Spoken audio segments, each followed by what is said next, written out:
All Things Unexplained. Hosted by Dr. Mounts. Let's face it, we were always ready to roll without him anyway.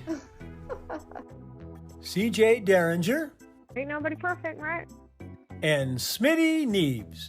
I've never planned out hardly anything my whole life. I just freeball. Featuring Cajun Man. I'm just old nobody, somebody looking for somebody.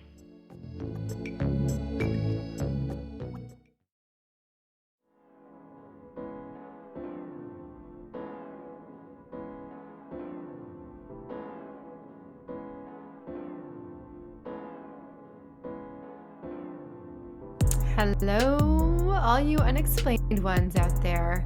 If you are watching us live, you just got to see the joy that is Smitty re-rolling his towel to put it behind his head to make it called in the recliner, taking things seriously.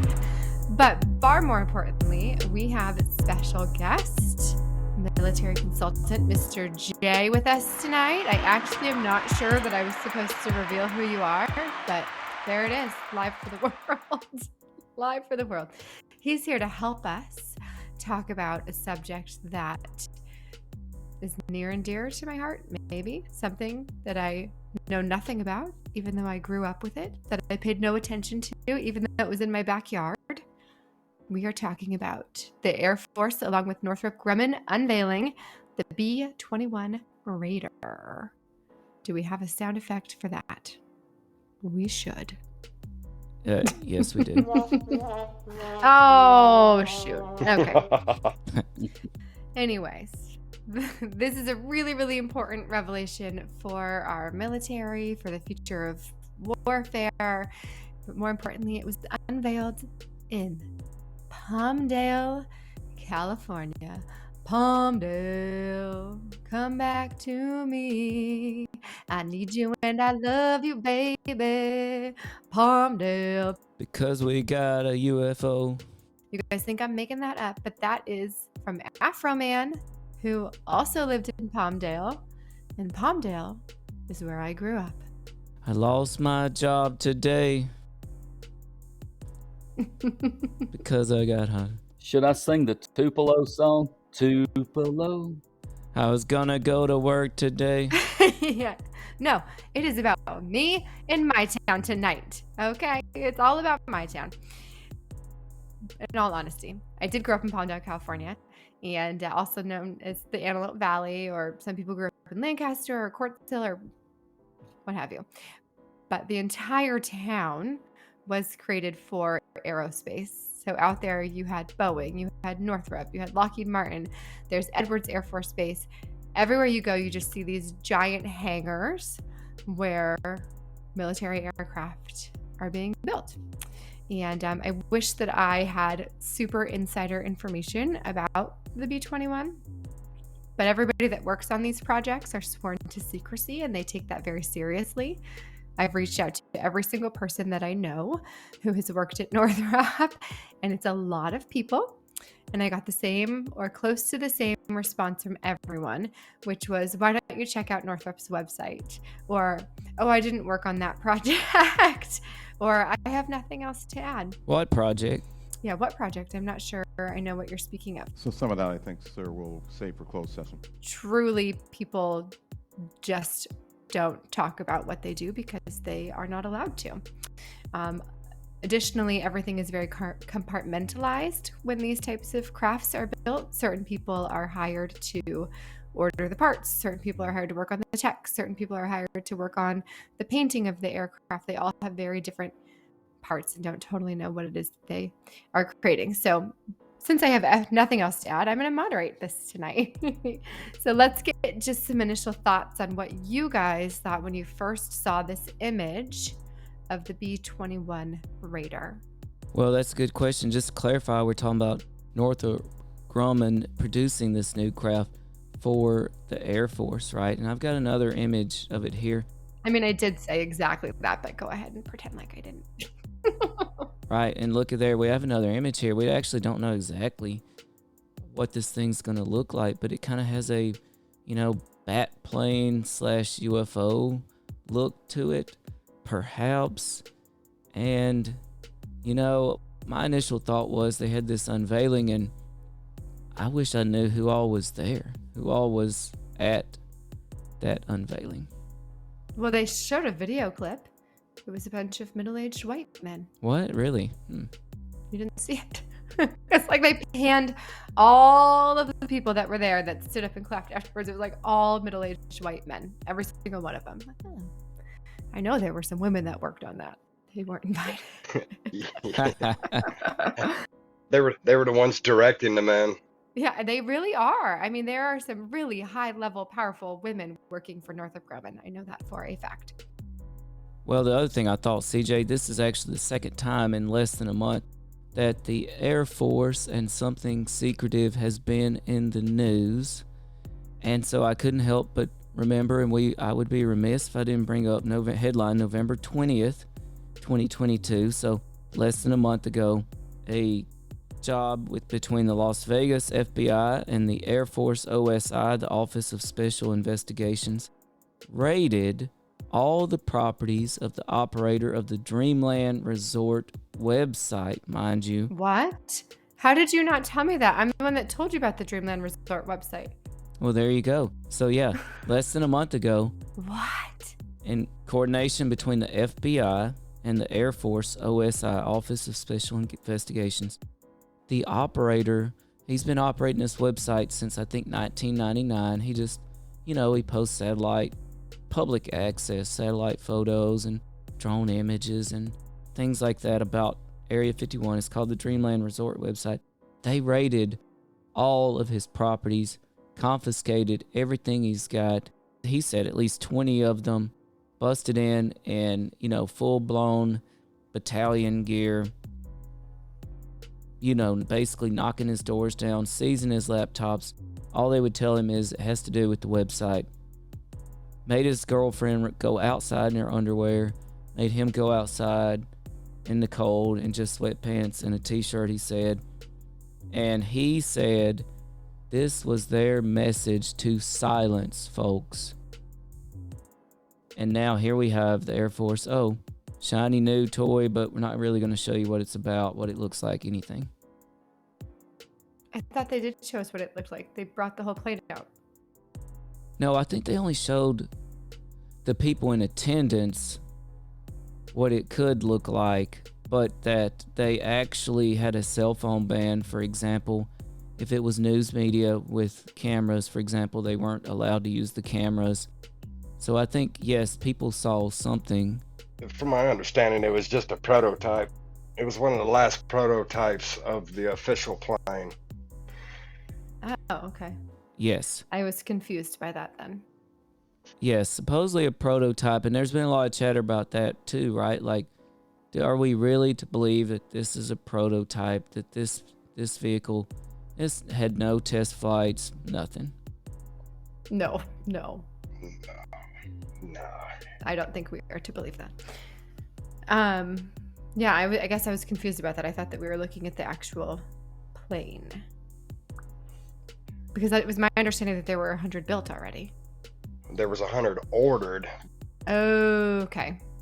The official prototype and all the technology hasn't actually been 100% assembled, or I'm sure that they've got it actually active, but some of the technology that's in these planes, we'll probably never know exactly. Like, for instance, you know how they show you like it's a black colored of the plane that you have up front right now in the picture. Well, the actual plane itself, from what I hear, is going to be a ghost colored gray, and that's because it less interference with the radar. It blends in with the sky and from the satellites down. It's all-out camouflage, I guess you could say, and there's a few other things that even as far as the it's a smaller intake with the of the engines. I mean, there's a lot of stuff that is going on that you're not going to see on, you know. Right. Well, so let's talk about one of the features of this particular plane is that it's going to have the capabilities to be manned or unmanned, which to me seems like, okay, to have this type of bomber that's capable of dropping nuclear bombs that's unmanned, what exactly does that mean in terms of its capabilities? Like, what are your initial thoughts when you hear we've got this unmanned plane? Well, I think it matches up with what we've been hearing all along, with these drone reports. They say that our drone technology is beyond belief, right? And of course, we have what I consider disinformation coming out now about the Navy's UFO sightings, saying that it's mostly space junk, Chinese drones, etc. Well, correct me if I'm wrong, Mr. J, but and by the way, this aircraft, the B21 Raider, is supposed to be smaller than its predecessors. Correct me if I'm wrong, Mr. J, but an unmanned craft like this, is that not a drone? Is that not the definition of a drone? Well, yes. You're very much right about that. But and we talked about this a little bit earlier. I believe some of the reason why they have it as an undrone or as an unmanned vehicle is that way they can fly faster and stealthier, because you can only go so fast with a man inside of a plane before Right. the eye socket Before they black out. blowing the and secondly, so Puts too many G's on them. and secondly is if you're going to go and do a I don't know, say if you go over China or something like that, I don't want one of my pilots going over a hostile area like that to shoot a couple of missiles knowing that he's going to get shot down. Then you might have a John McCain situation. I do think, though, that these planes can fire their missiles from 1,000 miles away. So you don't really have to put anybody in those territories when they're firing from that far. But I do think my initial thought is that the unmanned part is so that they can go faster and turn faster and do things that you couldn't do with a human being in there. Yep. Well, I agree with Jay. I think too, part of it has to do with the liability of having your pilot shot down. Then you get in a situation like John McCain was in there in Vietnam when he shot down and then tortured heavily. Well, yes. However, I guarantee you they care a whole lot more about that airplane than they do about the person inside of it. And that is because of the technology. They don't want that technology going into anybody else's hands. And because of the cost. Because each one of these suckers costs a whole lot of money to make. And I don't think they're even being upfront about the cost. But do you guys have information about that? They said it was at roughly about $747 million for one plane. And I did some research. The B-2 bomber was in 1990 was $600 million. So if you figured it, I'm thinking they're $1 billion aircrafts, $1.5 billion aircrafts easy. Per plane. So yeah. But we're also talking about a top secret budget here. Right. No one even knows what the budget is. It's almost like, what is the point of projecting a cost anyway? A fake number, right? Yeah, right. A cost implies that that's what something, would have been if you had to purchase said items, right?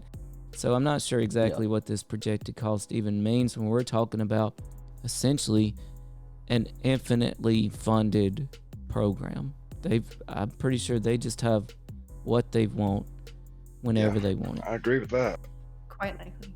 Yeah, I mean, we've spared no expense for sure.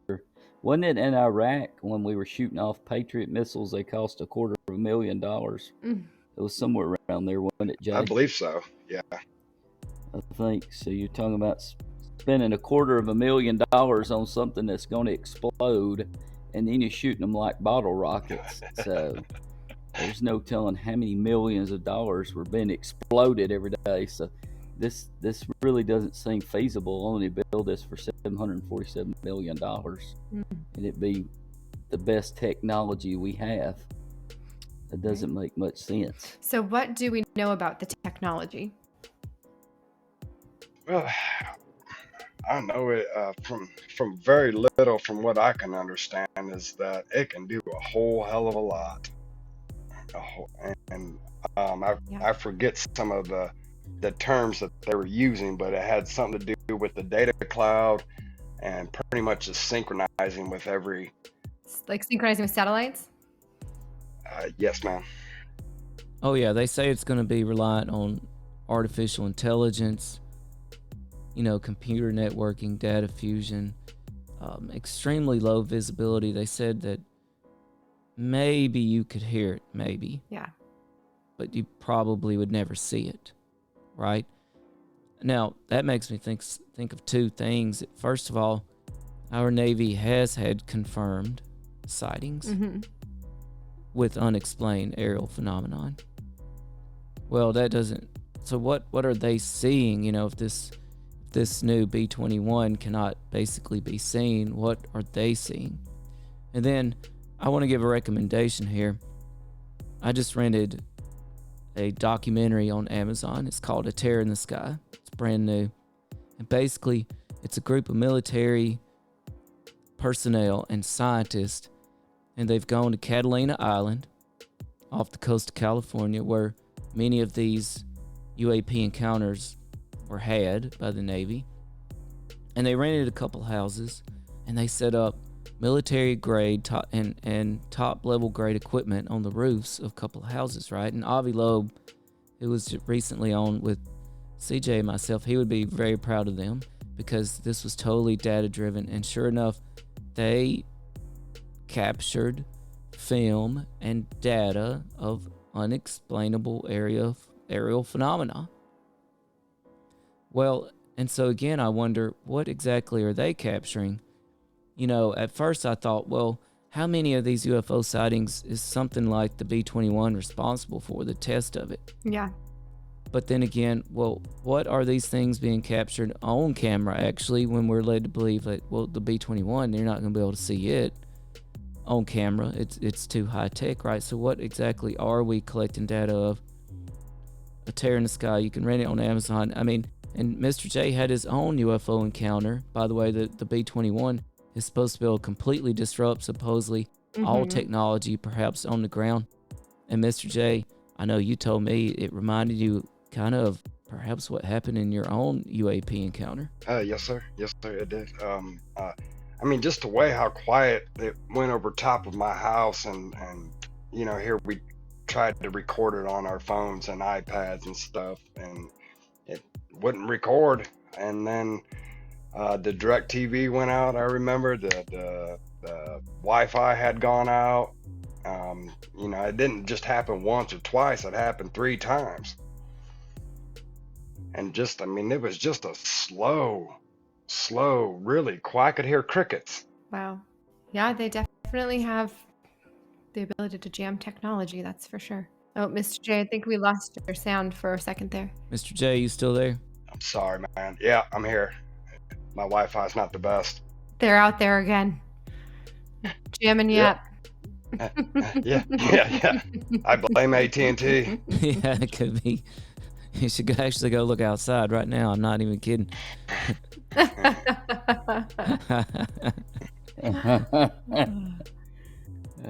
You might should blame ET instead of AT&T.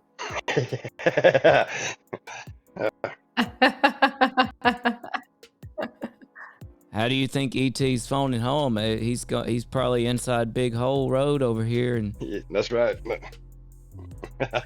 using this top secret AT&T facility to phone home. So, but I tell you, Smitty and I did a very popular episode one night on quantum computing. And I'm laughing because Well, CJ was there, I think. I don't remember, but Yeah, I was there. It was the longest night of my life. yeah. But the bottom line is, here we go. You know, they're telling us that here we have a new B21 Raider supposedly utilizing artificial intelligence, quantum computing. What's going on? I mean, I think anybody's guess. Well, there's two things. One, I had a friend whose uncle worked for the CIA. Of course, he couldn't say much about anything, but he did say this, and this goes to them saying this is new technology. Well, this might have existed for a long time, because he did tell her, he said, there are things that we have now that are new that we've had for years, and there are things that we've developed that we will not release to the public for years to come, because a lot of people can't handle those things. And it's just like this information about UAPs. They're just now releasing a lot of stuff. The military's had these things for years and years and years. A lot of the sightings and encounters and those types of things. And two, when I think of artificial intelligence, I often think of him, because his intelligence is artificial. But I'll take that as a compliment.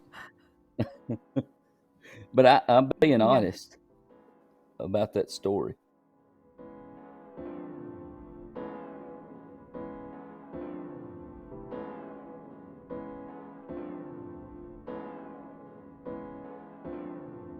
Yeah, it makes me think of a few things back to the quantum computing real quick, and I'll move on from that. You know, they said that the artificial intelligence, the quantum computers, were basically simulating doomsday scenarios, right? And what would happen and what could be done about them. It also makes me think of this movie, I think it was in the 80s, where a boy discovers, he somehow hacks into what he thinks is a computer game. Do y'all remember that? War games. And next thing you know, he's accidentally launching nuclear missiles. Oh gosh. Yikes. You've been listening to All Things Unexplained. If you liked this podcast, please do give us a 5-star rating and leave us a review.